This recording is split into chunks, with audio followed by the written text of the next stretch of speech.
Hello, Chiquis! Welcome to Chatty Amigas, a podcast where two friends approach everyday problems and find practical solutions. We are your hosts. I'm Mafe. And I'm Ella. And in today's podcast, we will be talking about Anemoia. Ooh, Anemoia, what is that? How can you eat it? How can you eat it? It's a word that I think a lot of people don't even know what it is. So what is? Yeah. So I didn't either until I thought about something. I was like, oh, let me look at this, and I found, and it's a lot. It's exciting. So what is Anemoia? How can it affect certain people? Because it doesn't affect everyone, which is interesting. We're gonna talk about it. Yes. And how can this be healthy? So stay tuned and join us for the tea.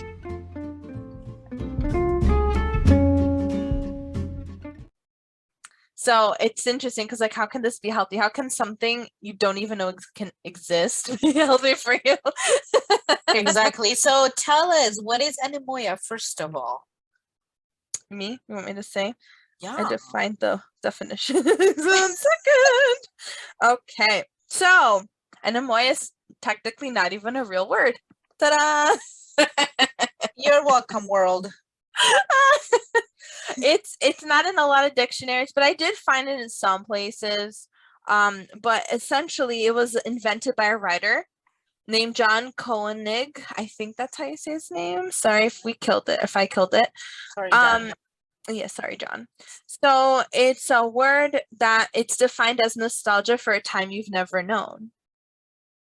So there are people out there that severely are so in love with a time frame or even a place, that they're just so in love, but they've never lived in that time frame, or they've never been to this place, but they just can't stop thinking about it, feeling nostalgia for it, obsessing over it to a degree. They just hit my mic again. I'm sorry, guys. I'm not used to this thing.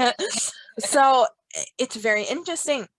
And in the research that I was doing, there are only 2 words in the entire world that can explain the feeling of anemoia. Can you imagine that? And so I will find it for you. I have it here. I'm just looking for it. I don't know where it went. I found it. Okay. We good. So we're gonna leave all the links on the references of blah blah blah. We're gonna reference everything we're discussing in descriptions down below, so you take a gander at it if you'd like. So the first word is actually in German. So all our German listeners, I'm sorry if I kill it, but we're not German fluent. I'm not German. But the word is Sehnsucht. So in Germany, or in the German language, Sehnsucht is described as an intense yearning or longing for something that you can't quite pin down or explain. So that is kind of a good way to explain a feeling of anemoia. Another word that hits home to me because it's Portuguese is the word saudade. And I personally feel that anemoia probably hits more at home with saudade. It literally means it has a touch of melancholy to the word. It's a deep emotional state of longing, and it's such a serious thing, I guess, that the song Fado, which is very known in Portugal, it can correlate a lot with the word saudade. So you need to understand and know what saudade feels like to sing Fado well.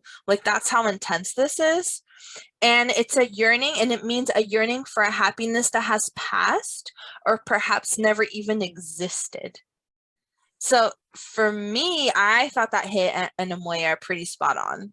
That's interesting you say, because during the research I did, it needs to be noted that it's not only a specific period of time, like for example, our happy childhood, because we find that yearning, and sometimes we wish we could go back to our childhood, and that's kind of like a little bit of anemoia, but that's not the only manifestation. As the website said, it said that more abstract manifestations are possible, like you were saying, such as the ability to experience the longing for values and ideals of a previous generation.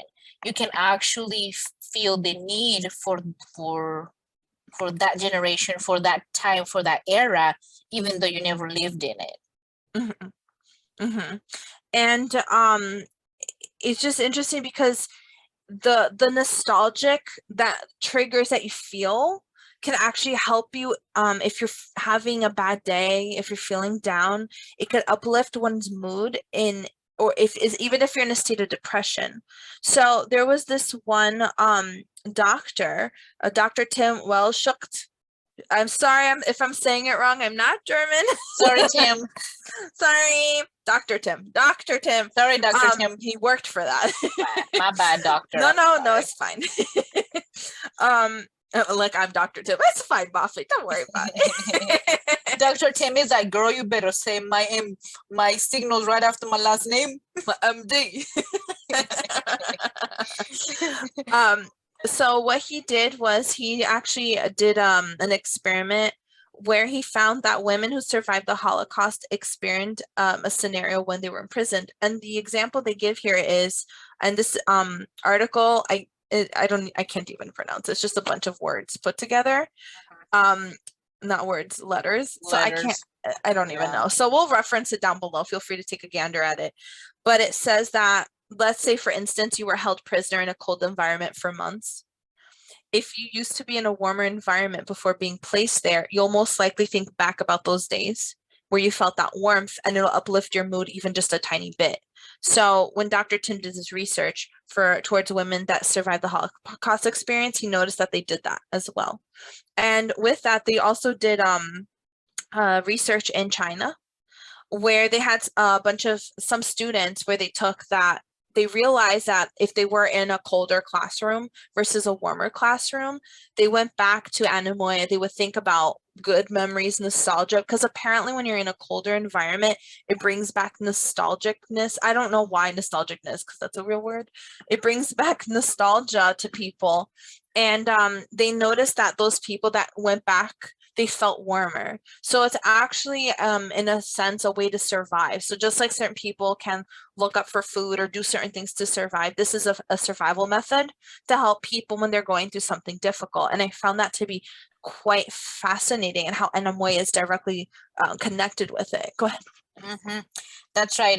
And just going right along with what you're saying, that the research I did was talking also about how the anemoia can be expressed in multiple ways, and it does not have to manifest in ways that are, or like that produce completely negative feelings. It actually can help feel that little bit of nostalgia, like if you're going through something and you remember a nicer time or a better time, or you picture how that era that you're really obsessed with or that you love or that place could actually make you very happy.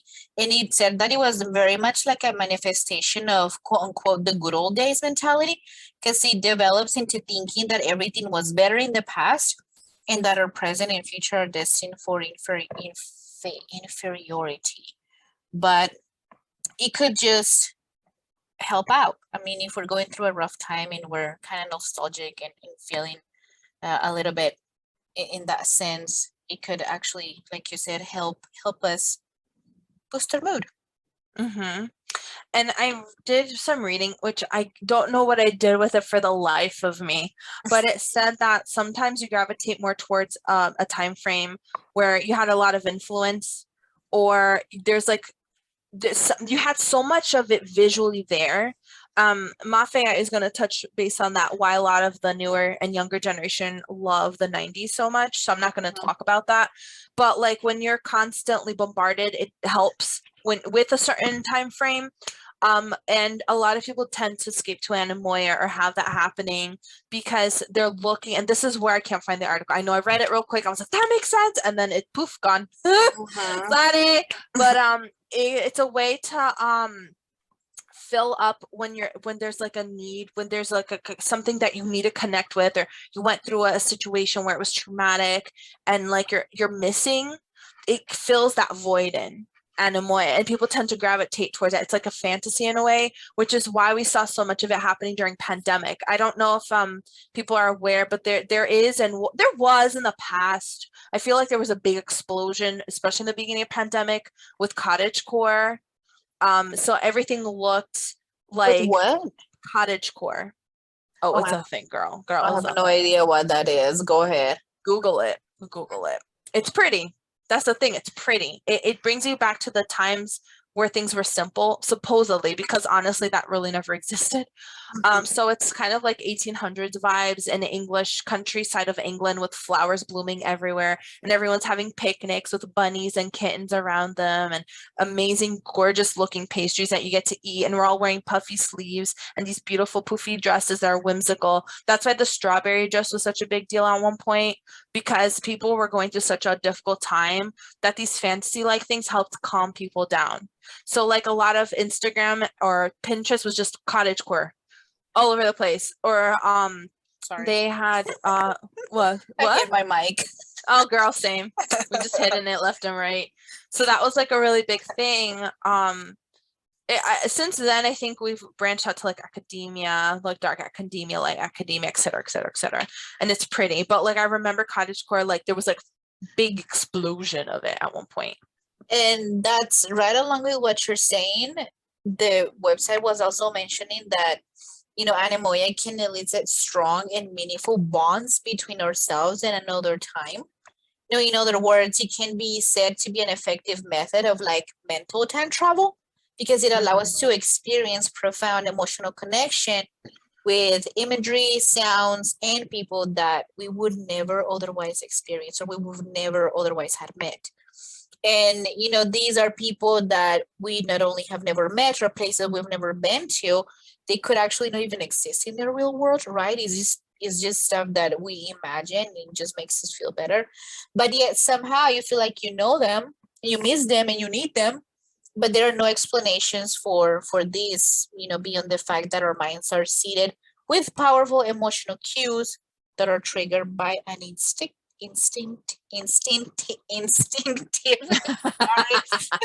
Good job. It's okay. and recognition of someone else's emotional reality. So it's a powerful thing. And when it does happen and you don't know it's happening, it could be a little overwhelming because you're like, why am I yearning for this place or this time that I never even lived to? But you can also look at it from a perspective of mental time travel. You take a break from your reality and go live in a peaceful place for a little bit and come back. Can you touch on the 90s thing? Yes. So another Please. website. Good demand it. Touch on it. Go ahead. Do it. Spill the tea, girl. I'm gonna spill the tea. So another website, and again, it was just a couple of letters mixed, right?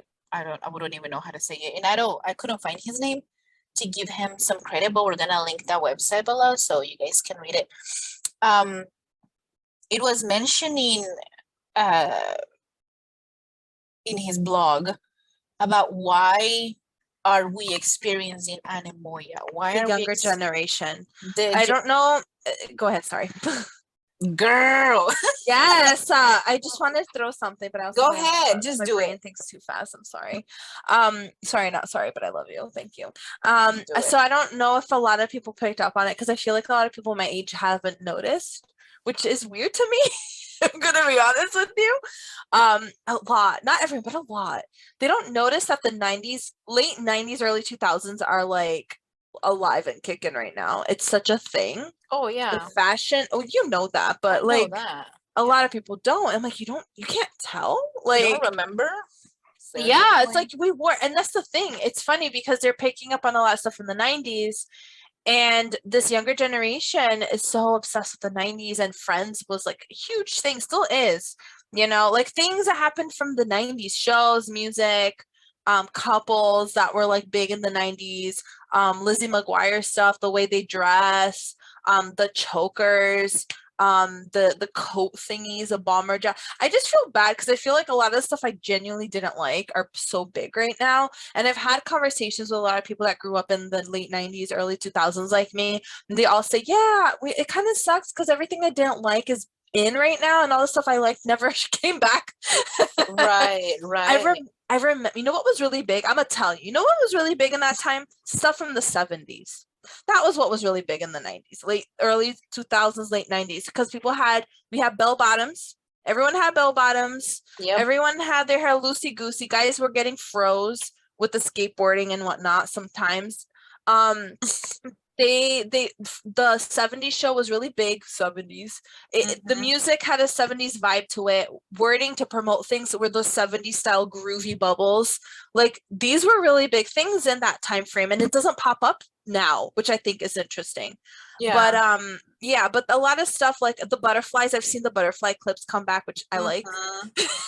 Yeah, yeah, that's their childhood right there. Yeah, so why is it that, go ahead. Well, thank you for giving me some permission. So the research, the guy said, why are the younger generation, or why are we, experiencing some anemoia? And it said that, right now at the same time, we are living in a decade where the world feels much closer than it's ever felt before. He continues to say the internet has expanded and evolved greatly in the past 20 years. In our, entrenched in a web culture that is just filled with the random, for example, like memes, viral videos, and so on. So he says we're connected even more with those that did experience like the 80s and 90s, or like the 70s, right?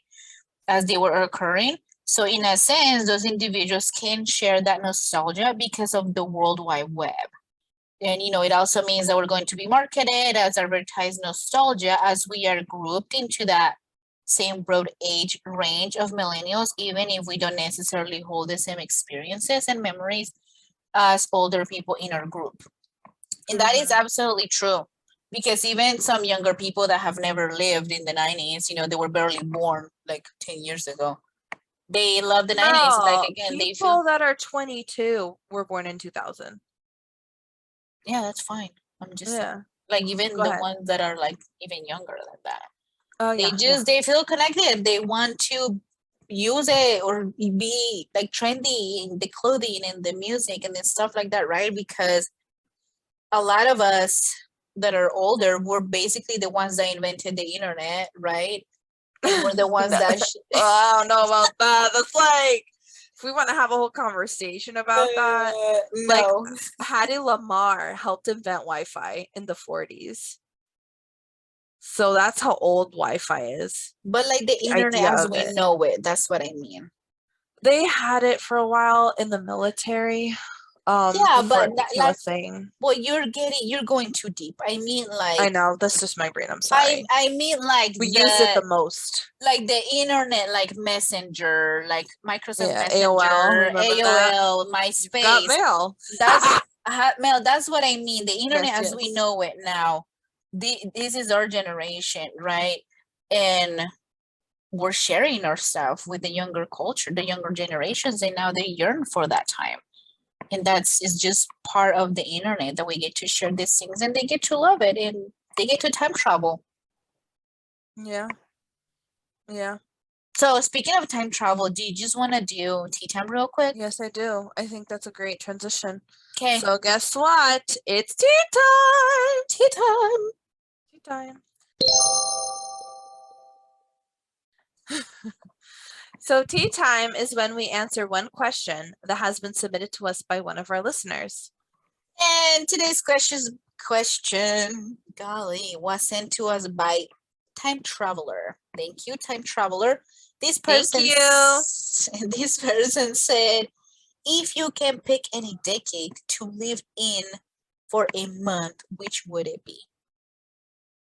I know exactly what decade I would live in. Do you want me to go first? Do you want to go first? This question took me by surprise. I mean, so you guys, I don't know if, I don't want to spoil if you're gonna talk about. Should I go first? Do you want to go first? No, Me? go ahead. Okay. Then you could just like go about it.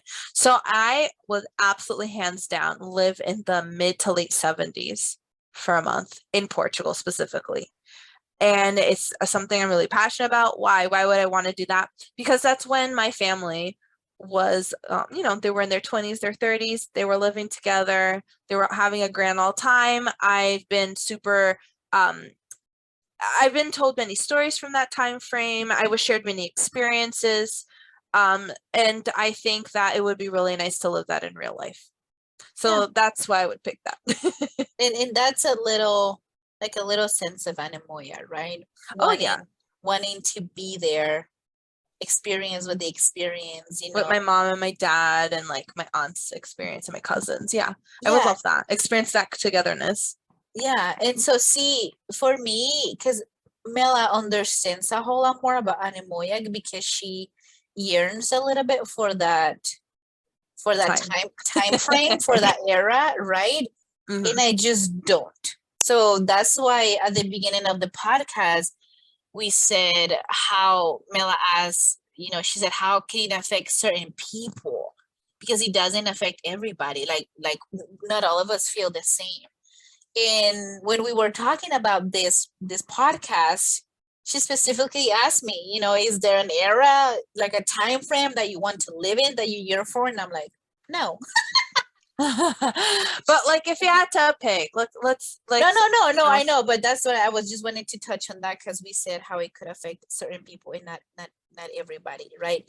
But I guess honestly, because I am a 90s baby, I think I would like to be maybe like in the 80s and just be in that time frame, like late 80s, early 90s, because I would like to live around that transition where everything was still kind of quote unquote old school, and then it started becoming more techy, more advanced per se. I think I would like to live in that time frame and see the changes and see a change for the better. So would you want to live some in another, like where then? Because not everything was so advanced at that time frame. Oh, I don't know. I didn't think about it that much. The US? You would want to stay in the US then, or like somewhere maybe I guess. Turkey, Japan, No, you know what? Canada. Oh, perhaps Japan or perhaps the US, because I was born in Colombia and things were different. I guess I would like to experience it in a more developed country. That would be different. That would be interesting. Yeah, that would be very interesting actually. Huh. Yeah. Yeah, with the big poofy hair. Yeah, get an afro or something. No, that's the 70s, girl. You're going too back. No, but for you. 80s, you had, with me. Yeah, people had afros, or the hippies had like the loose natural hair. Oh, the Farrah Fawcett hair where it like flailed out. So pretty. Yeah. Yes. That is pretty. I got my hair cut to imitate that. The modern version of it. I was like, yes, I want that. Do it. Well, you did already. It's late. I'm tired. I did it. You already did. So, well, time traveler, we hope that was interesting for you. That was an interesting question. Yes, sure. Thank you. Yes. Thank you. So that, sorry. You go ahead. You do it. No, you go. Oh God. So that wraps up the tea time portion for today. If you would like to have one of your questions featured on one of our upcoming episodes, please feel free to go on our website and fill out the portion under tea time. Send us a DM on social media or send us a message directly from the Q&A portion under tea time on Spotify. Okay, so since we've been discussing so much about Anemoia and how it ties in with nostalgia, I decided to do some sleuthing. I love that word. Sleuthing. I like that word. Sleuthing. Yeah. And I found the New York Times talks if it's good for you. Like, is it good? And the answer is quite a bit, research shows. Ooh, so interesting. So it's very long. I'm not going to read everything. But Dr. Sedekaitis,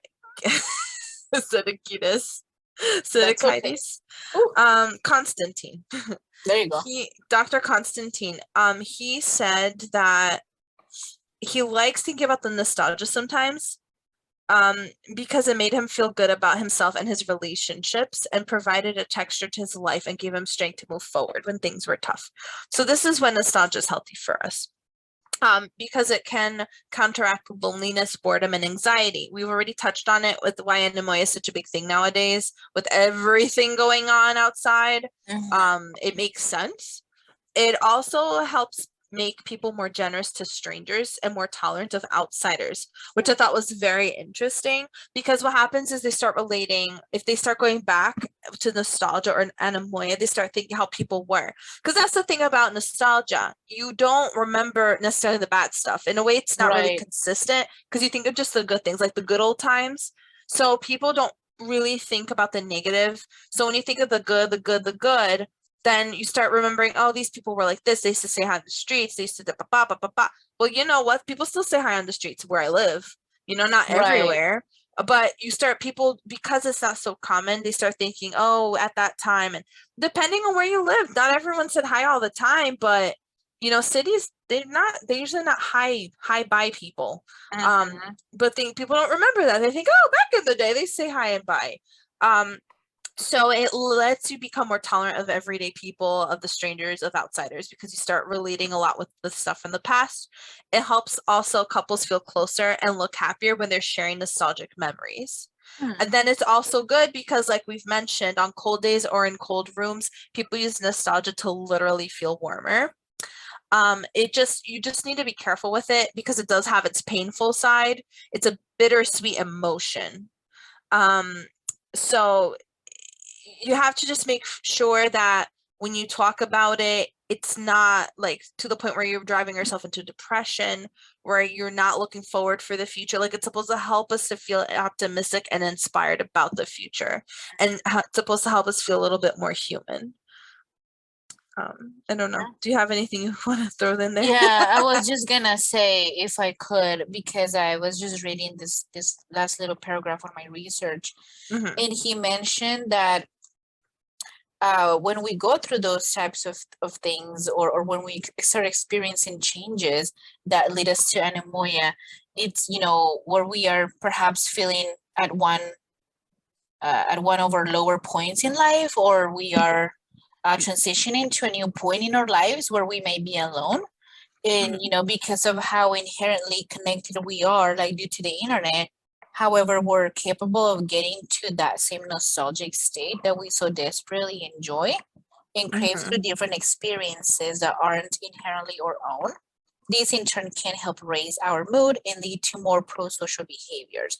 So it can be, I mean, it is a good thing because, like you were saying, you look at it from a positive perspective, like, oh, it was so good back then. We did this, we did that, and it could like make your mood go up, boost your mood, and it can help you react differently, like in social situations, and be more proactive instead of focusing on the negative all the time. And there's something that a psychologist, I think it's a psychologist. No, yes, no, I don't know. Stephen Stills. Sorry if you are Dr. Stills. Sorry. It doesn't say doctor though, so I'm assuming no. Okay. But he said, don't let the past remind us of what we are not in now. The sense of loss and dislocation has repeatedly been linked to both physical and mental illness. So this is what I was mentioning earlier. But it can have its good. So something I've really enjoyed here is that it can help people when they're going through transitions in life. They noticed Erica Hepper is a psychologist from England. So they found that her and her colleagues have found that nostalgia levels tend to be high among young adults. Then they dip in the middle age range and rise again during old age. Is that interesting?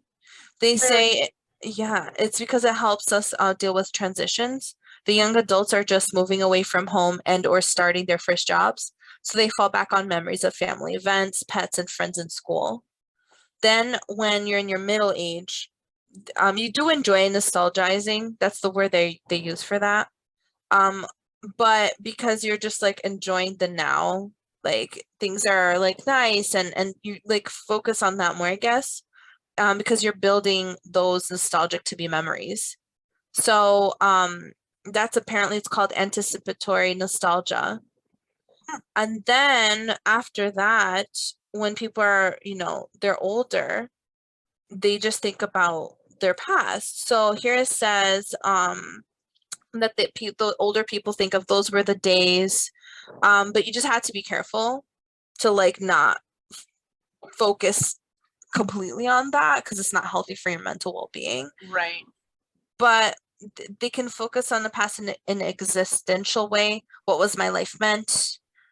How can they potentially benefit people? Like, think of it in a nice way. So it can help people that are like, you know, older, thinking of like, oh, this was nice. I appreciated this. I'm glad I experienced this. I'm so glad I have my family now, or whoever that I experienced this with, or the fact that you just have like an experience that's so awesome and no one could ever take that away from you. Right. So yeah, I just thought that was really interesting. That is really good.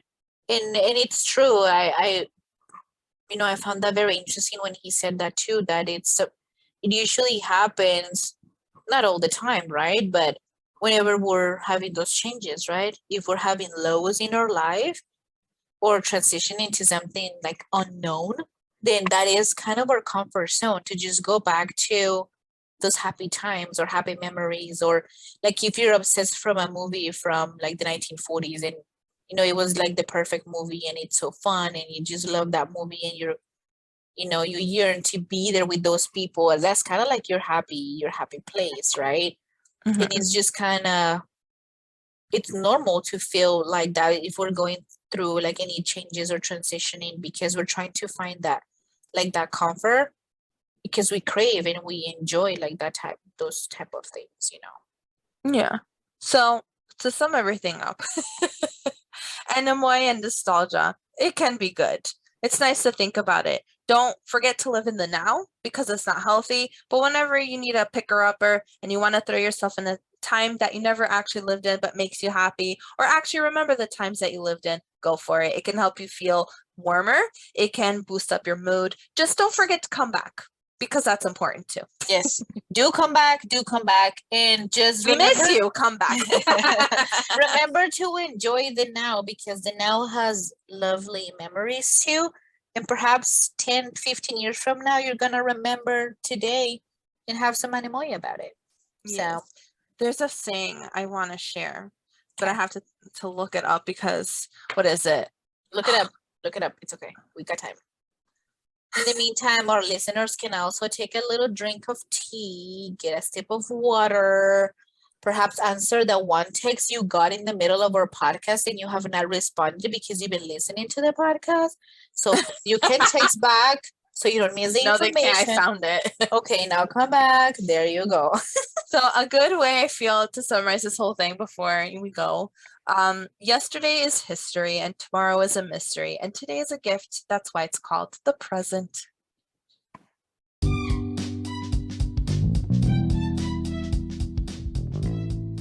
That is it for our podcast today. Thank you so much for listening. We sincerely hope you liked it. We would love to know what you thought about our episode, so feel free to please leave a comment. Feel free to let us know what topics you would like for us to discuss in the future. Yes, please subscribe, give us a like, a follow, and or a star rating. That would help us out a lot. And if you want to hear more episodes like this one, please do. Our social media handles and website and references will be posted on the description down below as usual. Thank you so much for listening, Chiquis. We will be back every Tuesday with the tea. Bye!